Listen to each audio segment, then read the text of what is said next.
She drained our joint account and texted, "I'm leaving you. Good luck surviving." I replied, "You too." She didn't realize the account was set up as a business line of credit, solely in her name. The bank began calling her about the $80,000 debt within the hour. I, 31 male, was with Qley, 29, for 6 years, married for 3. The text came while I was at my desk job on a Thursday afternoon. "Just emptied our account. I'm leaving you for someone who actually has ambition. Good luck surviving without me. B2B already filed for divorce. Don't try to find me." I stared at my phone, then logged into our banking app. Sure enough, the account we'd been using for household expenses showed the previous balance $80,000. Here's the thing about that account, though. When we first moved in together 4 years ago, Qley insisted on handling finances. She was working at a bank, then said she knew all the tricks for maximizing interest, getting the best accounts, etc. I was young in love and honestly terrible with money stuff, so I agreed. She set up what she called our household account and added me as an authorized user. Said it was better than a regular joint account for tax purposes and credit building. I transferred my portion every month. She handled bills, worked fine. What I didn't know until much later, and what Qley apparently still didn't realize, was that she'd actually opened a business line of credit, not a checking account, in her name only, as the sole proprietor of her consulting business that never really took off.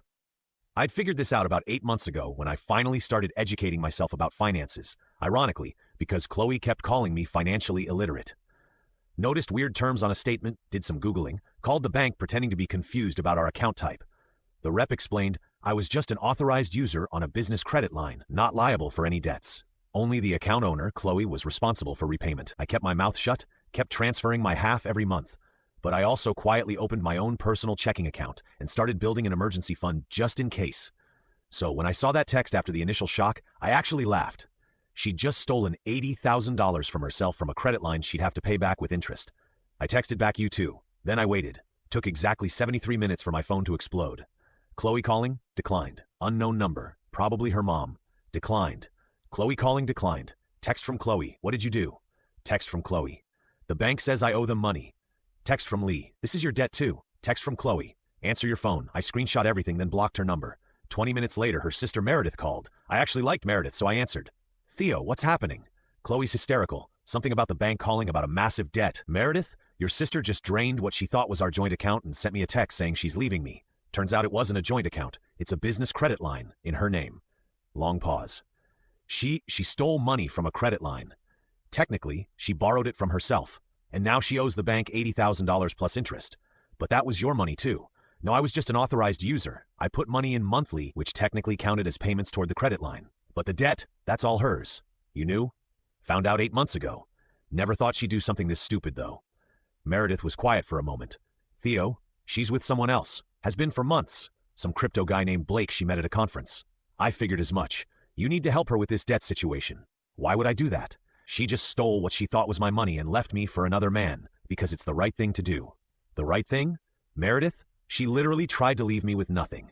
She thought I'd be broke and desperate. The only reason she's in trouble is because she didn't understand her own financial setup." I hung up. Update 1. The entitlement has reached astronomical levels. First, Qley tried the legal route. Had some bargain basement lawyer send me a letter demanding I pay half the debt as it was marital funds. My lawyer, yes, I'd already retained one, responded with a simple statement. I was an authorized user, not a cosigner. The debt predated our marriage, since she opened the account before we wed. Not my problem. Then came the emotional manipulation via her parents. Her dad, Robert, actually showed up at my apartment building. Doorman called up. "There's a Robert here to see you. Says it's urgent. Tell him I'm not available." Could hear Robert yelling from the lobby about man-to-man conversations and doing the honorable thing. Security eventually escorted him out. But here's where it gets really interesting. Remember Blake, the crypto guy? Well, Meredith reached out again with some tea. Apparently, Qley had told Blake she was getting at least $80,000 in the divorce, plus alimony, plus half my 401k. She'd been spinning this tale of being married to a tech executive. I work in IT support, who was loaded but cheap.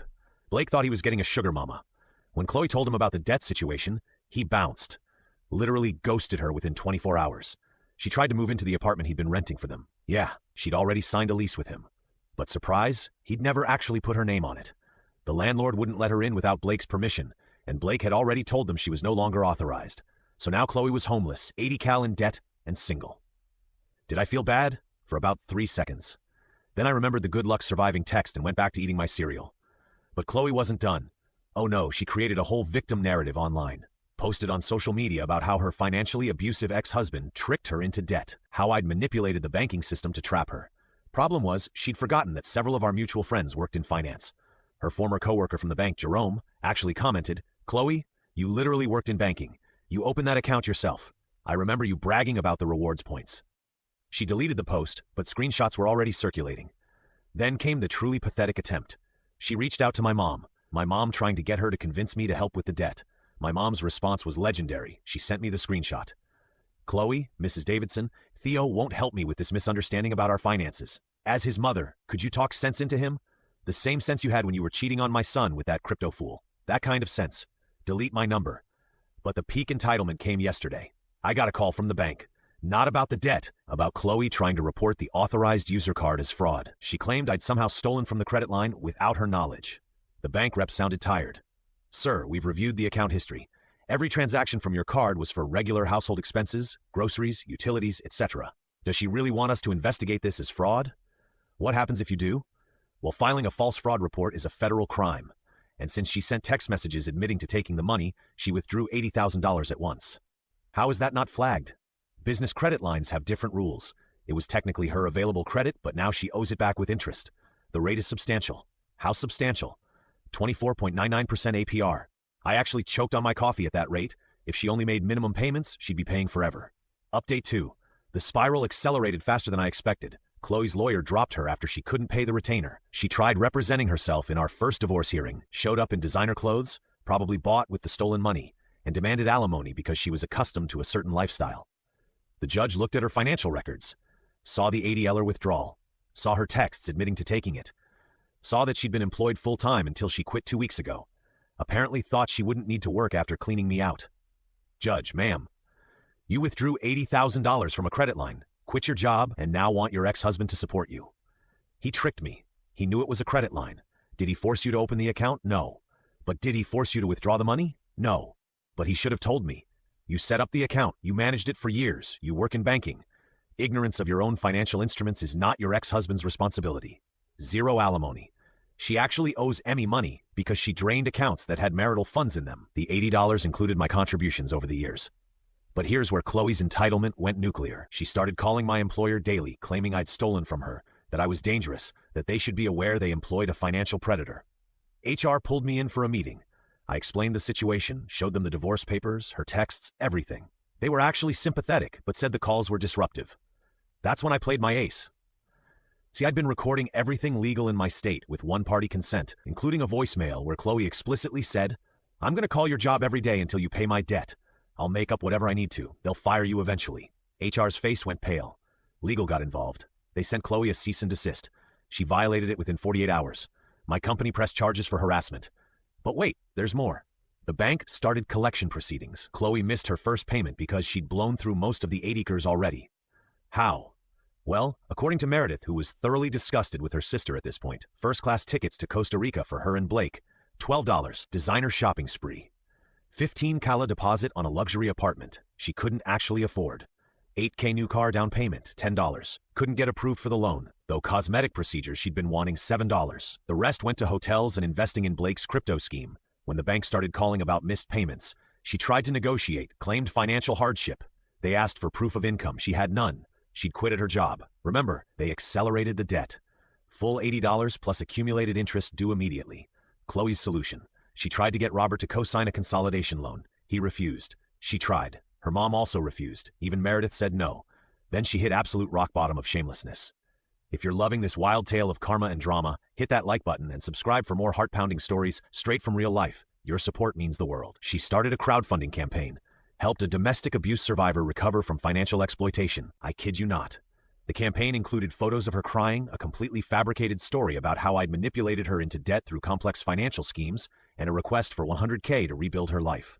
It raised $37 in 3 days.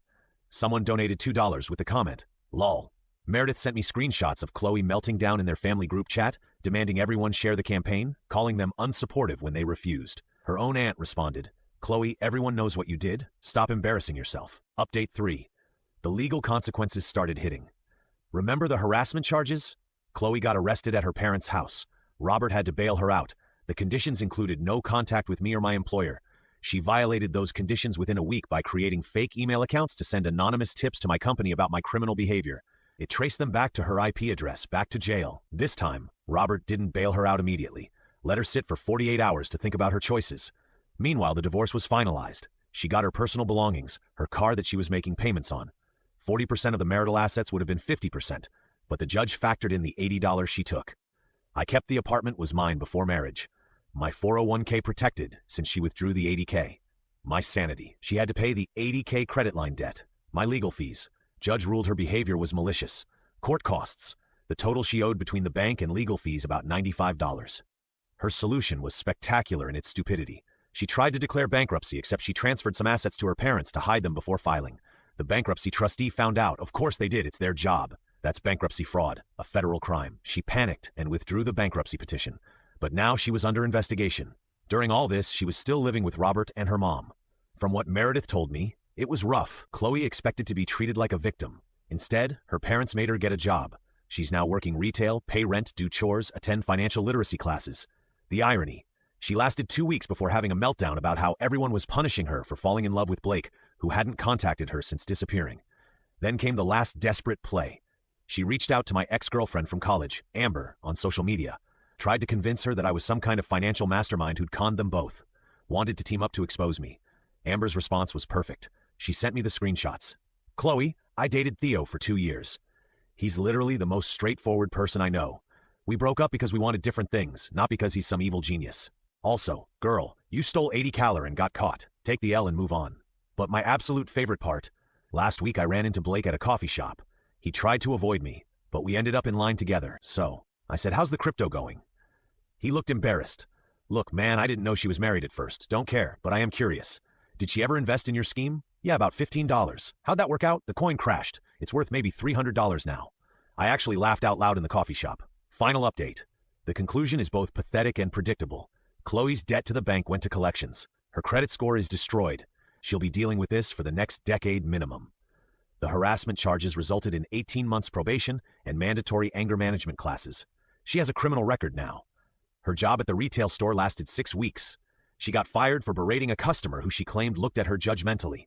Now she's working at a call center, ironically doing collections. She tried one more Hail Mary, reached out to me through a mutual friend, asking if we could start over, said she'd learned her lesson, and Blake meant nothing. My response through the friend, "Tell her I said good luck surviving." The mutual friend later told me Qley went ballistic, screaming about how I'd ruined her life and set her up. Robert finally kicked her out after she tried to steal checks from his checkbook. She's now living with a cousin who charges her market rate rent and requires first and last month up front. Meredith and I actually still talk occasionally. She told me Qley recently said at a family dinner that she was the victim of a sophisticated financial conspiracy and that I'd probably been planning this for years. Her uncle, who's an accountant, responded, "Qley, you opened a credit line, forgot it was a credit line, stole from it, and got caught. The only conspiracy here is how you graduated from college. As for me, I'm doing fine. Kept my job, my apartment, my retirement savings. Started dating Jade, a woman from my rock climbing gym who actually understands how bank accounts work. The 80 teller Qley stole, well, technically she stole it from herself. And I'd only contributed about $20 of that over the years in monthly payments. The bank considered those legitimate payments toward the credit line. So really, she played herself. Last I heard through the grapevine, she's in debt for the next 15 plus years.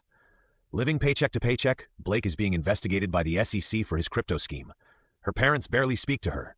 She's banned from 3 local banks for aggressive behavior.